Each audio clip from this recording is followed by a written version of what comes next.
할렐루야. 이제 2025년도가 이제 시작됐고 첫 주일을 주님 앞에 예배드릴 수 있는 것, 하나님의 크신 은혜임을 믿습니다. 오늘부터 중요한 인생의 교훈 중에 하나가 세월을 낭비해서는 안 된다는 거죠. 왜? 세월을 아끼고 때가 악하다고 합니다. 우리 한비전은 주님 바라보고 나갈 때 세월을 아낄 수 있는 줄로 믿습니다. 사람 바라보다가 또 세상 바라보는 그 순간에 우리의 삶이 좌로 치우치고 우로 치우칩니다. 그러다가 제자리에 돌아오는 그 시간을 낭비하다가 세월을 다 소모할 수가 있습니다. 오늘 여러분들에게 주시는 이 생명의 말씀이 여러분들을 든든히 지켜주시고 말씀 붙들고 사는 복된 새해가 되시기를 주님의 이름으로 간절히 축원해 드립니다. 제가 전에 사역했던 그 알래스카에 여름이면 관광객들이 굉장히 많이 몰려옵니다. 그래서 비행기 사람들이 꽉꽉 차가지고 공항에 수시로 이게 사람에게 내립니다. 자, 그런데 감사한 건 뭐냐면은 그 중에 크리스찬들이 많아요. 그래서 이분들이 주일날 꼭 예배당을 참석해서 저희 교회에도 여름이면 그 관광객들이 한 사람씩 또 가족끼리 오는 경우를 봤습니다. 그런데 한 번은 두 분의 따님과 부모님이 같이 왔어요. 근데 더 반가웠던 건 뭐냐면 27년 전에 제가 달라스에 사역했던 그 교회를 다닌다는 거예요. 그래서 너무나 마음이 기뻤어요. 그래서 이제 어떻게 왔는지 예배 드리고 식사를 쭉 하는데 이 두 자매가 의대를 졸업했어요. 그래가지고 한 사람은 뉴욕에서, 한 사람은 필라델피아에서 이제 의사로 이제 출발을 하는 거예요.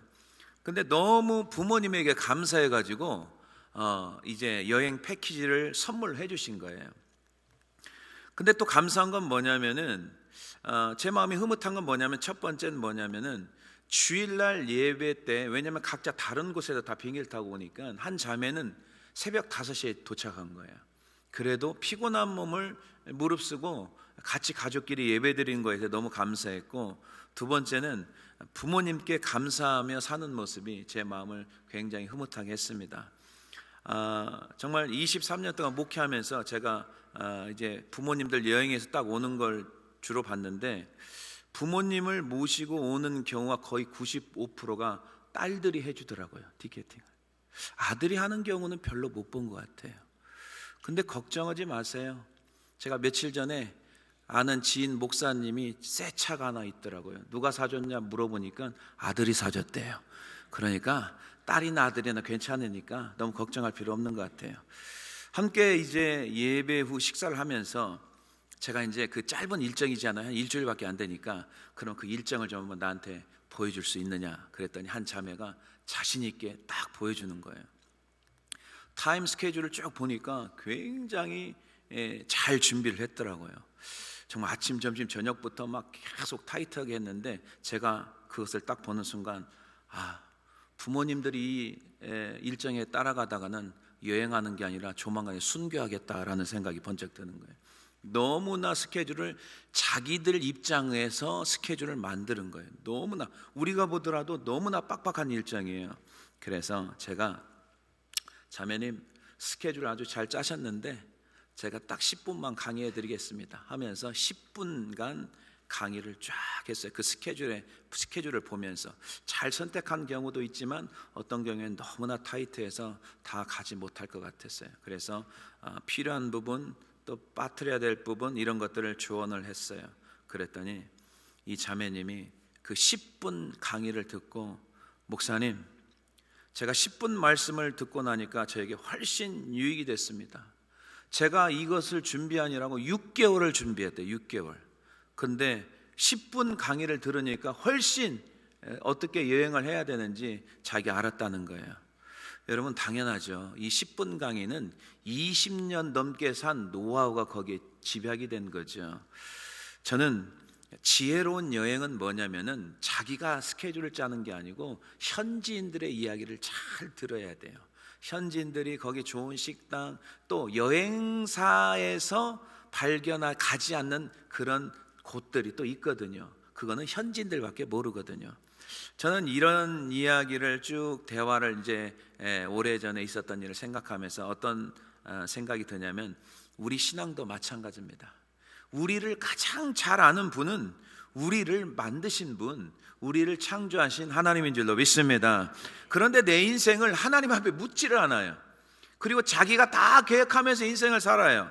그리고 수십 년을 낭비하다가 이게 아닌 게비요 하고 이제 후회하는 경우가 너무나 많은데, 우리 한비전은 이제 후회 없는 인생을 살아야 될 줄로 믿습니다. 여러분, 전도서 2장 11절 보세요. 이 전도서 2장 11절 기자가 뭐라고 했는지 보세요. 다 같이 한번 읽습니다. 시작. 그 후에 내가 생각해 본즉 내 손으로 한 모든 일과 내가 수고한 모든 것이 다 헛되어 바람을 잡는 것이며 해 아래에서 무익한 것이로다. 아멘. 이분도 헛다리 짚은 거예요. 모든 사업도 하고 비즈니스도 하고 여러 가지 했는데 하나님하고 상관없는 일을 하다가 결국은 헛되도다. 이게 전도서 1장부터 쭉 나오는 말씀 아니겠습니까? 여러분, 인생은 연습이 없습니다. 오늘 예배는 다시는 돌아오지 않아요. 우리 인생에서 마지막 예배예요. 세월을 아끼며 살아야 됩니다. 여러분, 시편 90편 12절에 우리에게 우리날 계수를 가르치사 지혜로운 마음을 얻게 하소서. 이 말은 뭐냐면은 인생살이가 얼마나 짧은지를 우리가 알아야 된다는 거, 이게 지혜로운 삶이라는 거죠. 우리 이제 남은 인생 꼭 주님과 동행하며 하나님이 원하시는 뜻대로 사시기를 주님의 이름으로 간절히 축원해 드립니다. 첫 번째 보겠습니다. 이제 여러분들에게 각자의 남은 인생이 있어요. 70년 80년도 아니에요. 70살 강건하면 80, 그렇죠? 80살부터 넘으면은 보너스 인생이에요. 보통 인생의 연수가 그 정도면은 다 그냥 불러가는 거죠. 자, 남은 인생을 계수해야 되는데 어떻게 하면 세월을 아끼며 살아가는가? 첫 번째, 오직 주의 뜻이 무엇인가 이해해야 돼요. 이 굉장히 중요한 거예요. 주님의 뜻이 무엇인지를 잘 이해하면서 살아야 됩니다. 자, 17절 보겠습니다. 시작. 그러므로 어리석은 자가 되지 말고 오직 주의 뜻이 무엇인가 이해하라. 아멘. 자, 17절에 분명히 이렇게 말씀됐죠. 주의 뜻을 모르고 사는 사람들 어리석은 자래요. 어리석은 자들. 자, 어리석은 자와 지혜로운 자에 대한 스토리가 하나님 말씀이 마태복음 7장에 이미 다 말씀했습니다. 나더러 주여 주여 찾아도 다 천국에 들어가는 게 아니다. 그렇죠? 다만 하늘에 계신 하나님 아버지 뜻대로 하는 자가 들어간다라고 말씀했습니다. 열심히 다 주님의 일 했어요. 근데 다 천국 들어가는 게 아니래요. 그러니까 교회 안에서 지옥 가는 사람이 있고 천국 가는 사람이 있는 거죠. 그게 목회자가 될 수도 있고 그 다음에 성도가 될 수 있는 거예요. 자, 주의 이름을 가지고 선지자 노릇했대요. 주의 이름을 가지고 귀신도 쫓았대요. 주의 이름을 가지고 많은 권능을 행했대요. 근데 주님께서 나 도무지 너 알지 못한다. 이 불법을 행하는 자, 이렇게 말씀했어요. 자, 그러면 귀신 쫓은 사람들이 다 불법이냐? 그게 아니에요. 잘 깨달아야 돼요.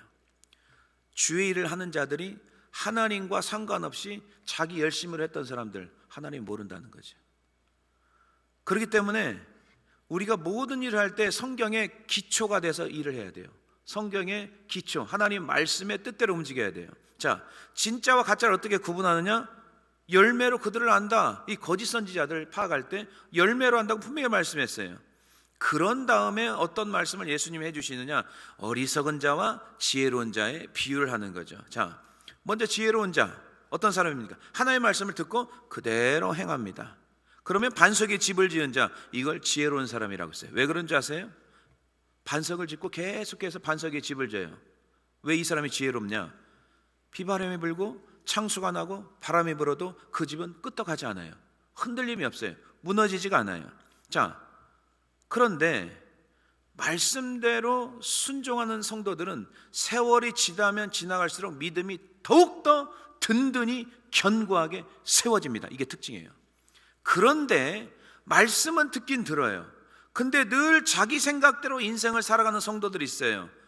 그 인생은 모래밭이에요. 그렇기 때문에 언젠가 무너지게 되어 있어요.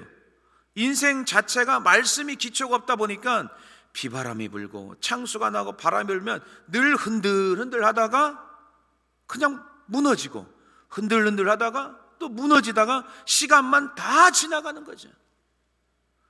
교회를 다니면서 여러분 분명히 깨달아야 될 건 뭐냐면 여러분들을 지켜주는 것은 사람이 아니에요. 하나님 말씀이 여러분들을 든든히 지켜주실 줄로 믿습니다. 사람 따라다니다가 이쪽 갔다가 저쪽 갔다가 10년, 20년, 30년 다 끝나는 경우가 너무너무 많은 거예요. 하나님 말씀, 그 말씀을 오늘 들었으면 그대로 순종하고, 말씀 듣고 순종하고, 이게 반석의 집을 짓는 거예요. 이 사람들은 삶이 증명합니다. 20년, 30년이 돼도 그 가정이 점점점 아름답게 세워지는 거죠. 근데 늘 하나님 말씀을 듣고 자기 생각대로 자꾸 행동하고 따라가는 거죠. 이게 어떤 경우냐? 두 마음을 품어서 모든 일에 정함이 없어요. 항상 두 마음을 품으니까 집중력이 떨어져요. 자, 제가 신학교를 다닐 때 대전 목동에서 다녔어요. 우리 침례교 신학이 대전 목동에 있었어요. 근데 군대를 갔다 오니까 목동에서 대전 유성으로 옮겼어요. 산속의 학교가 멋있게 지어졌어요. 지금은 완전히 빌딩 숲으로 둘러싸여 있는데, 그때 당시는 하기동이 산속에 있었어요. 깨끗한 강의실, 그리고 강당이 굉장히 아름답고 컸어요. 그래서 정말 쾌적한 환경에서 예배를 드리고 공부도 했습니다. 근데 모든 건물이 다 새 건물이잖아요. 언젠가 보니까 어느 사무실 입구에 들어갔는데 위에서 실링에서 물이 툭툭툭 떨어지는 거예요. 그래서 굉장히 이해가 안 갔어요. 아니, 건물 지은 지가 지금 2, 3년도 안 되는데 막 물이 새는 거예요. 이해가 가지 않았어요. 항상 퀘스천이었어요. 왜 그러지? 왜 새 건물에 물이 새지? 그러면서 이제 학교 건물을 증축하는데, 여름에 제가 거기에서 그 공사 현장에서 일을 한 적이 있었어요. 아르바이트를 한 적이 있었어요. 그래서 전문적으로 일하는 아저씨 밑에서 뒷일을 이제 도와주는 일을 했어요. 그래서 제가 그게 너무 궁금한 거예요. 아저씨, 제가 질문 하나 하겠습니다. 우리 학교가 아저씨가 보더라도 지금 새 건물 아닙니까? 근데 왜 이렇게 물이 새는 거예요? 도무지 이해가 안 가니까. 그랬더니 아저씨가 쓴웃음을 지으면서 이렇게 말하더라고요. 이군, 설계도상으로 지었다면 무슨 문제가 있겠는가? 하청을 주잖아요. 철근 하나에 예를 들어서 100원이면 하청 주면요 10원 빼먹고 90원으로 넘긴대요. 근데 그 하청에 또 하면 되는데 또 하청을 또 주는 거예요. 거기다 10원을 또 빼먹는 거예요. 그러니까 철근이 예를 들어서 뭐 12mm짜리를 넣어야 되는데 이게 안 되니까 10mm, 8mm 이걸 점점 넣다 보니까 부실공사가 든다는 거예요. 그러면서 그 이야기를 해주면서 쓴웃음을 짓는데, 참 제가 그 이야기를 듣고 기가 막히더라고요. 비가 오면 물이 새는 건물이 되는 거죠. 그러면 방수 작업을 또 해야 돼요. 그러면 인력이 들어가고 돈이 또 들어가는 거죠. 그러면은 어떻게 되겠습니까? 여러분, 작년에 여러분 아실 거예요. 그 한국의 고층 뭐 30층짜리 건물에서 뭐 중상층 정도 뭐 24에서 27층 사이에 이 외벽이 완전히 무너져 가지고 난리가 난 적이 있었죠. 그 사건이 터지고 난 후에 또 어떤 아파트 지역에 지하 주차장에 큰 그 기둥들 있잖아요. 거기에 들어갈 철근들이 몇 개 없는 거예요. 이것 때문에 난리가 난 적이 한번 있습니다. 그 생명이 어떻게 되겠어요? 그 위에 사는 아파트 사는 사람들이 불안해 어떻게 살겠습니까?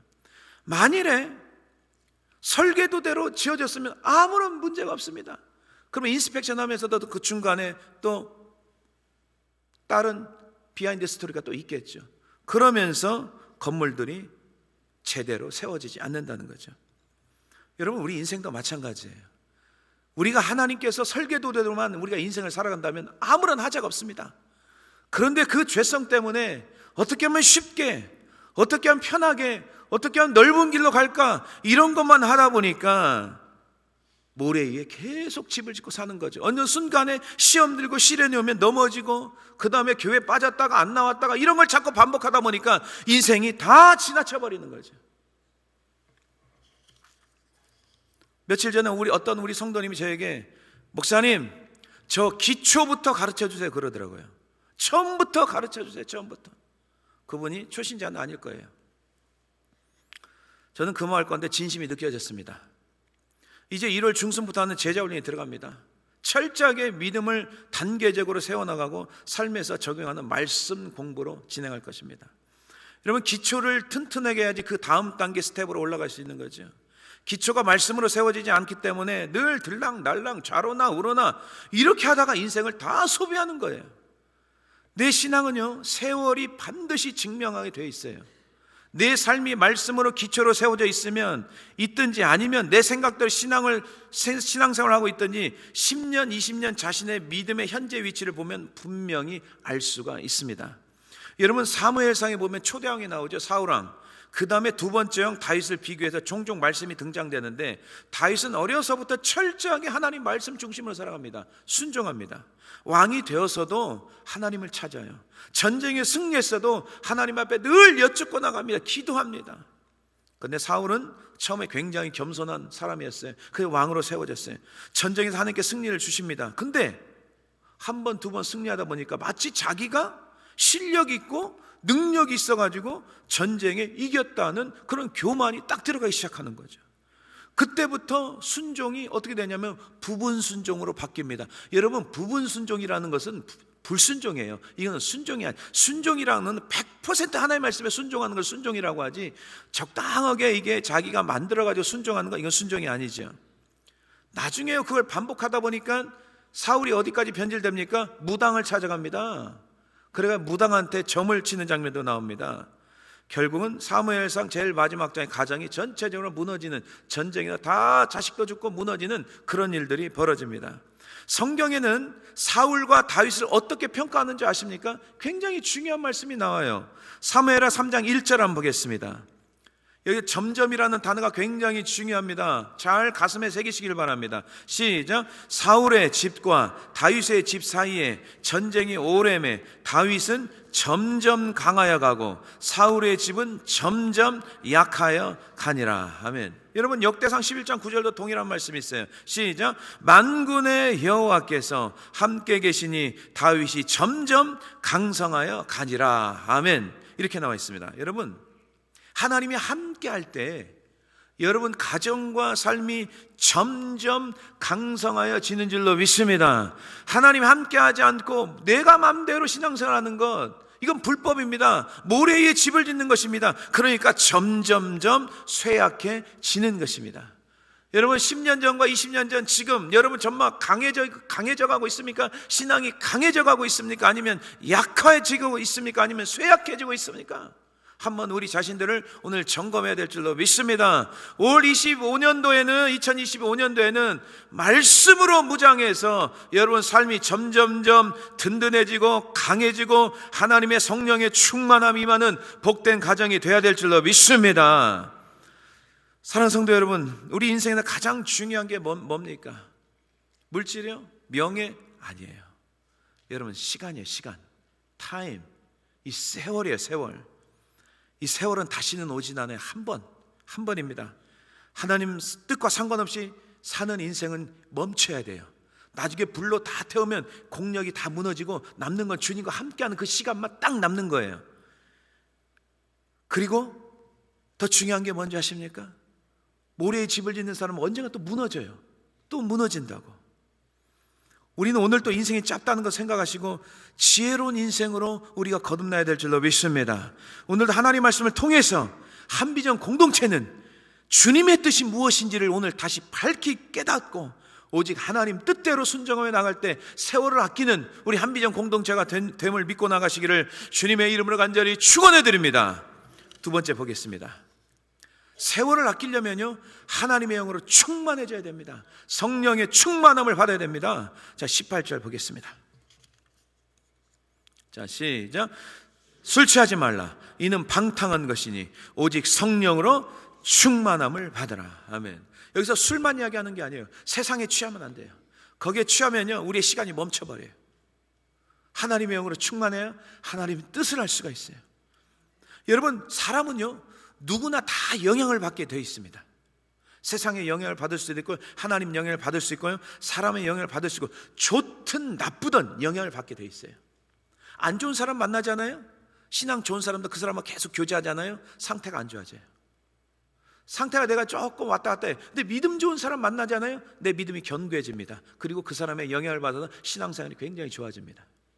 그래서 여러분들 있잖아요. 제가 늘 강조하는 게 그래요. 성도들에게 아무나 만나면 안 돼요.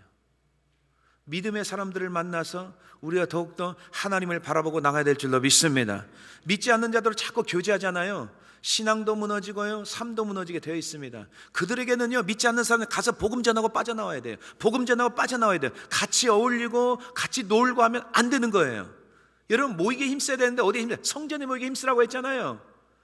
모이게 피하는 자들과 습관을 같이 하지 말라고 했습니다. 같이 모여서, 성전에 모여서 같이 기도하고 성령으로 충만해져서 집에 있든지 교회에 있든지 우리는 하나님의 말씀을 전하며 살아야 될 줄로 믿습니다. 여러분, 인생 여정 속에서 얼마나 많은 전쟁들이 있습니까? 마음의 전쟁, 외적인 전쟁이 있습니다. 많은 어려운 시간을 통해서 하나님 말씀을 우리가 배우죠. 교만을 회개하고 겸손한 사람으로 가는 경우도 있지만, 어려움을 당하면 당할수록 사람들이 더 냉소적으로 변한 사람이 있어요. 세상을 원망하고 하나님을 원망하는 그런 부정적인 사람은 변하는 게 있어요. 두 종류로 항상 나눠지거든요. 좋은 날씨에 어떤 사람은 야, 날씨가 화창하다 이렇게 말하면, 옆에 있는 사람, 어떤 사람은 뭐라고 하냐면 조금 있으면 비가 올 수 있어, 이렇게 찬물을 딱 끼얹는 사람이 있어요. 여러분, 컵에 물에 반절이 들어있어요. 그러면 어떤 사람들은 야, 물이 반절이 남아있구나, 이 사람은 항상 이렇게 말해요. 근데 어떤 사람은 뭐라고 하냐면 물이 반절밖에 없어, 물이 반절밖에 없어. 맨날 생각하는 게 물이 반절밖에 없어. 항상 빨간 안경으로 끼고 보면 빨간색밖에 안 보이고, 하얀색 안경 끼면 하얀색밖에 안 보이는 거 아니겠습니까? 제가 알래스카에 살았을 때 어떤 사람은 늘 얼굴이 어두워요. 지역 환경을 보면 알래스카가 있잖아요. 타주로 가려면 비행기를 타든지 아니면 캐나다로 차를 한참 타다가 시애틀로 내려와야 돼요. 그러니까 자기들이 갇혀 있다고 생각해요. 왜냐하면 그렇게 돼 있으니까, 그 지리적으로. 그러면서 또 겨울 오면은 겨울 내내 눈이 온다고 불평해요. 그러면서 얼굴에 늘 그 찡그린 얼굴, 어두운 얼굴이 있어요. 알래스카를 유배지로 생각해요. 유배지. 근데 어떤 사람은 알래스카를 즐깁니다. 미국 사람들이 제일 가고 싶은 땅이 어떤 땅이냐? 두 가지 땅이 있어요. 버킷리스트에 하나는 알래스카, 하나는 하와이거든요. 그러니까 항상 즐거운 마음으로, 야, 다른 사람들은 오고 싶어도 정말 이 돈을 그냥 싸질머지고 와야지 한번 올까 말까 하는데 우린 여기 살고 있지 않느냐 하면서, 여름에는 셀몬을 낚으면서 와일드 셀몬을 먹으면서 할렐루야, 겨울에는 하늘에서 내리는 그 눈꽃을 보면서, 겨울에 세계 스키어들이 몰려오는 곳이 또 거기에 또 있거든요. 스키를 또 즐기면서 삽니다. 지금 알래스카를 이 사람은 휴양지로 알고 살아가고 있습니다. 똑같은 알래스카 땅을 살면서 어떤 사람은 유배지로 알고 살고 어떤 사람은 휴양지로 알고 사는 거죠. 동일한 장소잖아요. 우리는 예수 그리스도를 통해서 하나님의 권속이 됐어요. 그렇죠? 우리를 구원하시고 우리를 성령 하나님 계신 거룩한 성전으로 우리를 삼으신 줄로 믿습니다. 구약시대 때는 하나님의 성전이 어디에 있어요? 지성소잖아요. 성소지성소. 그 부르는 곳에 계셨어요. 그곳이 하나님의 집이었어요. 그런데 신약에서는 이제 예수님께서 부활승천해서 우리에게 뭘 보내주신다고 해요? 성령 하나님을 보내주신다고 했어요. 그리고 우리는 하나님의 거룩한 성전이 됐다고 말씀하고 있습니다. 하나님의 구원의 역사는 우리가 성령으로 충만하게 사는 줄로 믿습니다. 충만하다는 흘러 넘치는 거예요. 컵에 물이 충만하다는 것은 뭐냐면은 컵에 물이 흘러 넘쳐야 충만하다고 그렇습니다. 그래서 성령의 충만하다는 것은 뭐냐면 성령의 지배를 받는 거예요. 세상의 지배를 받는 게 아니라 하나님의 영의 지배를 계속 받고 사는 게 성령의 충만함을 받는 것입니다. 전에는 세상의 영향을 받았어요. 사탄의 지배를 받아서 어둠 속에도 계속 헤매고 다녔습니다. 그러나 이제는 우리가 세상의 지배를 받는 게 아니고 하나님의 영, 성령의 지배를 받아야 될 줄로 믿습니다. 성도라고 모두 근데 성령의 충만함을 받는 게 아니더라고요. 요한계시록에 예수님께서 라우디게 교회를 향해서 뭐라고 말씀했습니까? 요한계시록 3장 15절 16절 보세요. 다 충만함이 있는 거 아니에요. 어떤 사람은 충만함이 없어요. 뜨뜻미지근해요. 자, 15절 16절 보겠습니다. 시작. 내가 내 행위를 아노니 내가 차지도 아니하고 뜨겁지도 아니하도다. 내가 차든지 뜨겁든지 하기를 원하노라. 16절. 내가 이같이 미지근하여 뜨겁지도 아니하고 차지도 아니하니 내 입에서 너를 토하여 버리리라. 아멘. 성령 충만함은 불입니다. 뜨거움입니다. 그런데 나우리아 교회는 뜨겁지도 않고 차지도 않고 미지근한 상태, 이러지도 않고 저러지도 않고 그냥 태도가 미온적인 상태를 정말 그 라우디아 교회를 예수님께서 말씀하는 거죠. 어떻게 합니까? 이런 상태를 예수님께서 그들을 토해버린다는 거예요. 토해버린다는 거죠. 성령의 역사는 뜨거움이 있어야 돼요. 찬양이 뜨겁고 말씀이 뜨겁고 기도가 뜨거워야 될 줄로 믿습니다. 하나님의 영으로 충만해져야 됩니다. 성령에 충만한 성도는 복음의 열정이 있어요. 담대함이 있어요. 오직 주님을 위해서 충성하는 충성심이 있어요. 맡은 바 구할 것은 충성이라고 했잖아요. 다른 거 보지 않아요. 이 충신들 보세요. 정말 왕을 향해서 그 충신, 그 이간질시키는 그런 잡신들도 있지만은, 거짓자들도 있지만 오직 왕을 위해서, 그 한 왕을 위해서 달려가는 그 충성스러운 그 충신들.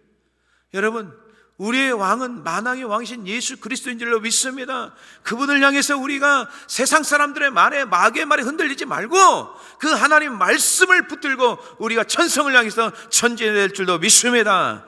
술 취하지 말라, 이는 방탕한 것이니 너희는 성령의 충만함을 받아라. 하나님의 영의 충만을 받아라. 이거는요, 부탁이 아니에요. 명령의 말씀입니다. 성령의 충만함을 받아주세요, 이렇게 말씀하지 않아요. 성령의 충만함을 받아라, 명령입니다. 성령 충만함을 강조한 이유는 성령의 지배를 받을 이유가 무엇입니까? 여러분, 사도 바울은 당신들이 지혜롭게 살려면 성령 충만 받아야 돼. 주님의 뜻을 바로 이해하려면 성령의 충만함을 받아야 돼. 모든 인생의 기회를 살리고 싶다면 성령의 충만함을 받아야 된다, 이 말씀인 거예요. 성령의 다스림을 계속해서 받아야 된다는 거죠. 그러나 사람이요, 자기 보호 본능이 워낙 강해요. 그래서 통제권을 성령님께 잘 내어드리질 못해요. 그냥 자기 생각이 항상 옳은 것 같아. 내 판단이 항상 옳은 것 같아. 자기 경험을 내세우고 자기의 의를 내세우기 시작합니다. 이런 사람에게는 성령의 충만함이 임하지 않습니다. 인간의 공로, 나의 의, 나의 노력, 이걸 가지고 신앙생활 하려는 사람들, 하나님의 영이 임하지 않습니다. 어떤 사람에게 임한 줄 아십니까? 나를 버려야 돼요. 나를 버리고 십자가의 길을 걸어가야 될 줄로 믿습니다. 그래야 우리의 영혼을 말씀이 밝혀주는 줄로 믿습니다. 우리 삶 속에서 하나님께서 왜 십자가의 체험, 고난의 체험을 주신 줄 아십니까? 우리 안에 너무나 찌꺼기가 너무 많은 거예요. 찌꺼기를 빼는 방법은 뭐냐면 고난 속에 들어가야 돼요. 광야 학교에 들어가 있어야 돼요. 그래야지 주님만 바라보고 사는 거죠. 여러분, 시편 119편 71절에 뭐라고 말씀했습니까? 다 같이 읽습니다. 시작. 고난 당한 것이 내게 유익이라. 이로 말미암아 내가 주의 율례들을 배우게 되었나이다. 아멘. 고난 속에서 주님을 붙잡거든요. 고난 당하지 않고 배가 배부르고 배가 따뜻하고 먹고 살기 편하면 주님을 찾지를 않는 게, 그게 바로 인생입니다. 그래서 고난이 있는 건, 여러분 나중에 뒤돌아보면 그게 축복인 거예요. 그 순간이 제일 하나님과 가까이 하는, 내 심령이 깨끗해지는 그 순간이 고난의 순간입니다. 하나님이 연단을 밝게 돼 불 속으로 들어가게 한다고 하잖아요. 금이 나오기 위해서는 모든 불순물들이 다 빠져나오거든요. 언제 들어가야 돼? 어느 때요? 불 속에, 불광로 속에 들어갔을 때. 고난의 광야 체험이 우리에게 주는 의미가 뭐죠? 광야는 히브리어 미드바르, 말씀의 히브리어는 디바르, 다바르입니다. 광야는 하나님 말씀이 있는 거죠. 광야는 아무것도 없어요. 안내자만 따라가야 돼요. 말 그대로 광야입니다. 하나님 말씀이 안내자잖아요. 그 말씀만 바라보고 나가야 되는 게, 그게 바로 광야의 시간이에요. 광야의 시간은 외롭습니다. 힘든 시간입니다. 그러나 나의 죄악의 찌꺼기가 빠져나가는 순간입니다. 하나님 말씀만 바라보며 하나님 말씀이 채워지는 성령의 충만한 은혜의 시간인 줄로 믿습니다. 그게 광야의 시간이에요. 여러분, 성령 충만한 삶을 살려면 물고기가 물 안에 살아야 가장 행복하잖아요. 그렇죠? 하나님의 택한 백성들은요, 날마다 하나님이 주신 만나, 하나님의 말씀을 먹을 때 하나님 말씀 안에 살아야 가장 행복한 시간입니다. 우리는 말씀 밖으로 넘어가면 안 돼요. 그건 굉장히 위험한 거예요. 말씀 안에 살아야 된다는 것은 단순히 성경 공부 한두 번 하고 세미나 한두 번 듣고 그런 게 아니에요. 적극적으로 주님을 영접해야 돼. 적극적으로 영접해야 돼. 영접하는 자, 그 이름을 믿는 자에게 하나님이 자녀의 권세를 주신다고 말씀했잖아요. 적극적으로. 자, 요한계시록 3장 20절 보겠습니다.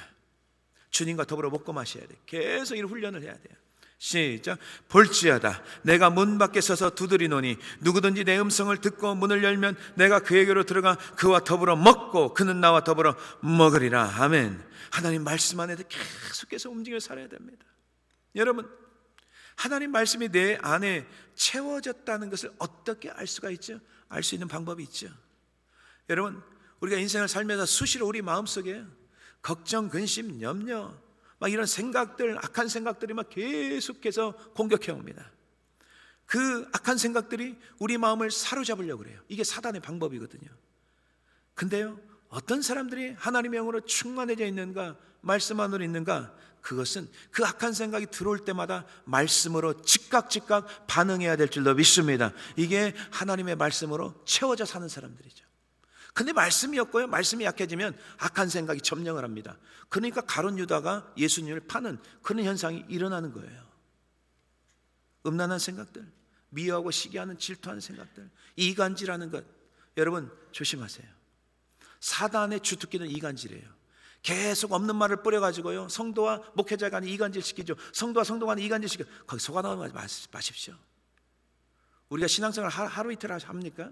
그런데 넘어가 속아가고요, 그런 풍문에 우리가 흔들리는 사람들, 그건 신앙인이 아닙니다. 신앙이라는 것은 말이죠, 하나님 말씀을 믿는 사람들이 성도고 하나님 말씀을 믿고 사는 게 신앙인인 줄로 믿습니다. 사람의 뜬소문 한 귀로 한 귀로 흐르세요. 사단의 소리, 부정적인 소리, 그거 아무 우리에게 도움되지 않습니다. 장기 목회하는 분들, 장기적으로 신앙생활하는 사람들, 믿음의 경주에 승리하는 사람들은요, 말씀 중심으로 나갑니다.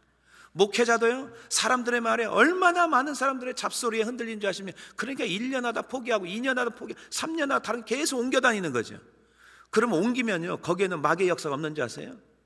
있죠. 어디든지 마귀의 역사는 있죠. 그러나 우리가 성령의 충만함을 입으면 성령으로 마귀를 쫓아내는 줄로 믿습니다. 여러분, 마태복음 4장에 예수님이요, 성령에 이끌려서 마귀의 시험을 당합니다. 여러분 기억하십시오. 마귀가 3번 시험하잖아요. 근데 예수님께서 어떻게 반응하는 줄 아세요? 기록하였으되 이 말씀이 3번 나와요. 이 말씀은 뭐냐면 성경이란 뜻이에요. 예수님도 하나님 말씀으로 악한 사단을 물리친 줄로 믿습니다. 아무렇게 하는 게 아니고 말씀으로 물리치는 거예요. 사랑하는 성도 여러분, 성령의 지배를 받지 않고서는 하나님의 뜻을 알 수도 없고 이해할 수도 없습니다.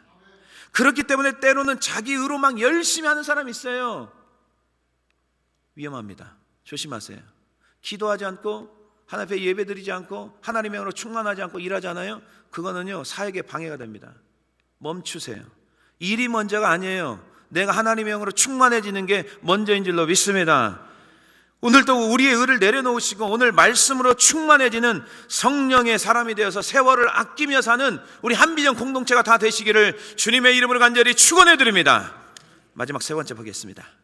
세월을 아끼며 지혜롭게 살기 위해서는 성령의 지배를 받아야 돼요. 자, 성령의 충만함을 받은 사람들의 삶의 결과는 어떻게 나타나냐? 나와 있습니다. 찬양이 넘치고 감사가 넘치고 순종이 넘치는 삶을 살게 되어 있습니다. 자, 19절 20절 보겠습니다. 시작. 시와 찬송과 신령한 노래들로 서로 화답하며 너희의 마음으로 주께 노래하며 찬송하며 20절 범사의 우리 주 예수 그리스도의 이름으로 항상 아버지 하나님께 감사하며. 이게 딱 나타나게 되어 있어요. 술 취하지 말라 이는 방탕하다 분명히 말씀했어요. 성령의 충만함을 받을 때 하나님의 뜻을 이해하며 살아갑니다. 자, 그 다음에 나타난 현상이 뭐냐? 시와 찬송과 신령한 노래를 서로 화답해요. 이게 바로 초대교회 공중예배를 이야기하는 것입니다. 우리가 오늘처럼 주님의 날 다 같이 모였어요. 그리고 하나님 앞에 진정과 신령으로 예배드릴 때 이 시간에 하나님의 성령의 충만이 임하는 줄로 믿습니다. 하나님은 충만해져야 돼요. 지금 말씀을 받을 때도 밭이 여러 종류가 있다고 하잖아요. 길가밭, 가시덤불, 돌짝밭 있잖아요. 말씀을 들으면서도 자꾸 딴 생각하고, 말씀을 들으면서도 아유 거라지문 또 열고 왔나, 이런 생각이 다 지금 넘어가는 거거든요. 계속해서 하나님의 말씀을 받을 때 착하고 좋은 마음으로 계속 받아놔야 돼요. 그러면 그 말씀의 씨앗이 계속 뿌려져서 30배, 60배, 100배의 결실을 맺는 줄로 믿습니다. 놓치지 마세요. 굉장히 집중하는 시간, 예배 시간에는요. 그래야 하나님의 영으로 충만해질 수 있어요. 그래야 우리가 지혜로운 인생을 살 수가 있거든요. 성령 충만은 바로 하나님께 늘 감사하며 살죠. 범사에 늘 감사해. 하나님, 그리고 자족하죠. 근데 하나님의 영으로 충만하지 않은 사람은 늘 컴플레인해. 잘해줘도 불평, 못해도 불평. 항상 매사에 불평이 많아요. 여러분, 불평과 불만은요 죄입니다. 이스라엘 백성들이 그들이 고백했잖아요. 불평하니까 불뱀이 나와요. 물어 죽이잖아요. 그때 회개합니다. 하나님을 원망한 것, 이 죄를 용서해 달라고 합니다. 그래서 하나님께서 또 용서한 장면이 나오지 않습니까? 불평하지 마세요. 올 한 해는요, 여러분들이요, 목숨 걸고 하나님 앞에 감사하며 사는 귀한 우리 한비전 공동체가 되시기를 주님의 이름으로 간절히 축원해 드립니다. 감사는 하나님께 드리는 최고의 예배예요. 감사로 예배 드린 자가 하나님께 영화롭게 한다고 하잖아요. 여러분, 예배 드릴 때 끌려 나오지 마세요. 기쁨으로 나오고 감사함으로 나오는 그 자에게 하나님께서 그 예배를 받아주시고 성령의 은혜를 부어주실 줄로 믿습니다. 감사하며 사는 자에게는 부정적인 생각이 나고 불평과 원망이 있다가도 사라져버리죠. 여러분, 감사하며 살아가면 하나님의 말씀이 집중력이 생깁니다. 집중력이 생겨야, 모든 인생은 집중력이에요. concentration. 집중력이 생기면 심지가 견고해지죠. 하나님께 집중하면요, 흔들림이 없어요. 사람을 집중하게 되거나 환경에 집중하면 사람이 휘청휘청거립니다. 조심하세요. 하나님께 집중하면 흔들림이 없죠. 그게 세월을 아끼며 사는 거예요. 집중력 있게 사는 사람들은 시간을 굉장히 단축하죠. 자, 이사야서 26장 3절 보겠습니다. 성경에는 다 나와 있어요. 성경 말씀을 여러분 가져가셔야 돼요. 자, 시작. 주께서 심지가 견고한 자를 평강하고 평강하도록 지키시리니 이는 그가 주를 신뢰함이니이다. 아멘. 평강하고 평강하도록 지켜주시는 거예요. 여러분, 집에서도요, 부모님들 어렵더라도 자식들 앞에서 흔들리는 모습 보이지 마세요. 그러면 자식들 다 흔들립니다. 걱정하지 마. 우리 가정은 하나님께 반드시 세워주실 거야. 내가 하나님께 오늘도 기도하고 왔어. 여보, 걱정하지 마. 조금 아프면 기도하자. 우리가 하나님 앞에 용기를 가지고 힘을 내자. 일이 안 풀려도 기도하자. 더 일이 안 좋아져, 기도하자. 하나님이 합력해 선을 이루기 때문에 반드시 하나님 가장 좋은 길로 인도할 수 있어. 그 하나님의 약속의 말씀을 믿고 앞장서는 가정의 리더 확실하게 그렇게 나가야 그 집안의 하우스홀드들도 정신 차리고 우리가 올바르게 가는데, 위에서부터 흔들려요. 휘청휘청거려. 그러면 자식들도 불안해도 공부도 안 돼요. 삶도 굉장히 힘들어져요. 안 그렇습니까? 교회도 마찬가지잖아요. 그래서 지도자를 위해서 기도 많이 해주셔야 돼요. 성령의 충만함, 그리고 목장 리더들 성령의 충만함, 모든 사역팀장들 성령의 충만함. 이제는 아멘 좀 해야 되는데 거의 끝날 때가 됐는데. 할렐루야. 항상 아멘 할렐루야. 자신감은, 여러분들의 하나님은 천지를 창조하신 하나님이세요. 자부심을 가지고 사세요. 좀 제발 자부심을 가지고. 여러분, 범사에 불평이나 원망하는 사람들은 어떻게 사는지 아십니까? 하나님께서 고통을 받는 이스라엘 백성들을 불쌍해 가지고 애굽에서 탈출했잖아요. 탈출시켰잖아요. 그게 애굽이에요. 날출자 해가지고. 근데 조금만 어려우면은 이 노예 근성들이 있어가지고 맨날 원망이 나고 불평하고. 한두 번 해야지. 매번마다 하니까 하나님께서 듣다 어떻게 합니까? 오케이, 결정했다. 자, 너희들 불평했으니까 40년 동안 방황하게 내가 만들어 놓겠어. 중요한 말씀이 나와요. 불평하고 원망하면 인생이 방황하기 시작하죠. 그러면 10년 있으면 후딱 가요. 그러다가 주님 앞에 심판대 쓰게 되거든요. 조심하셔야 돼요. 불평과 원망은요, 인생을 갉아먹는 악입니다. 자, 민수기 32장 13절 보겠습니다. 방황하게 만들어버려요. 자, 시작. 여호와께서 이스라엘에게 진노하사 그들에게 40년 동안 광야에 방황하게 하셨으므로 여호와의 목전에 악을 행한 그 세대가 마침내는 다 끊어졌느니라. 아멘. 그 1세대들 여호수아 갈렙만 빼고 불평했던 그 사람들은 1세대들은 다 광야에서 엎드려 다 죽어버렸습니다. 가나안 땅에 못 들어갔잖아요. 이게 굉장히 우리하고 똑같지 않아요? 불평불만하고 교회 다니는 사람들 있어요? 그 사람들은 신앙생활을 제대로 못해. 그냥 어디로 갈까 저리로 갈까 그 생각만 하다 끝나는 거예요. 참 불쌍해요. 불쌍해. 인생이 한 번밖에 없는데. 우리 한비전 공동체는요, 이런 마귀의 유혹에 넘어가지 마시고 말씀을 믿고 말씀이 우리의 가정과 우리 한비전을 지켜준다는 걸 믿으시고 말씀의 심지가 견고해서 말씀의 뿌리를 내리시기를 주님의 이름으로 간절히 축원해 드립니다. 그 다음에 한 가지 더 추가하는 것은 여호와를 경외하며 피차 복종하래요. 이게 뭐냐? 서로를 존중하고 살아야 돼요. 진리가 아닌 것은요, 양보해도 괜찮아요. 그냥 넘어가세요. 진리는 우리가 목숨 걸고 지켜야 되지만은 웬만한 문화 차이나 여러 가지 환경 차이로서 다른 면들은 그냥 이해하고 넘어가면 되는 거죠. 서로를 양보하고 존중하고 인정하며 사는 것, 이게 바로 성령의 충만한 결과입니다. 근데 서로 존중이 없어요. 그럼 갈등만 하다가 인생 또 낭비하고 되는 거죠. 존중해야 돼요. 가정에 가면 부모님을 리스펙트해야 되고, 자녀를 사랑해야 되고, 좀 실수하고 허물이 있더라도 품어주면 되는 거고, 교회에서도 마찬가지예요. 실수할 수 있습니다. 허물이 있을 수 있습니다. 덮어주고, 웬만한 덮어주고, 그러나 말씀에서 벗어나는 거. 우리가 이단은요, 목숨을 지켜야지 않아요. 싸워서 우리가 말씀으로 지켜야지 않아요. 그런 데는 목숨 걸고, 웬만한 실수, 서로의 좀 다른 점은 이해하고 넘어가면 되는 것입니다. 다른 거 아닙니다. 결국 그렇게 화평을 이루고 화목을 이루어지는 것, 그럴 때 성령의 열매가 맺혀지는 것이고, 하나님 뜻대로 살기 때문에 인생이 더욱더 알차게 보내지는 것입니다. 사랑하는 성도 여러분, 새 2025년도 주일이 이제 주일 예배 마지막 이제 부분입니다. 우리 인생에서, 이 땅에서 각자에게 주어진 시간이 있습니다. 언제 하나님이 부를 줄 몰라요. 세월을 아끼면서 낭비하지 않고 살아야 됩니다. 오직 주의 뜻을 잘 이해하시고 지혜로운 자가 되어서 그러기 위해서 나의 의를 자꾸 버리세요. 내 안에 있는 찌꺼기들, 쓰레기를 다 버려야 돼요. 그리고 오직 성령의 충만함으로 살아야 될 줄로 믿습니다. 말씀으로 여러분 본능적으로 반응해야 돼요. 말씀을, 성령께서는 말씀을 통해서 역사하기 때문에 말씀으로 채워져야 악한 것들이 시험에 오더라도 말씀으로 받아치기 시작합니다.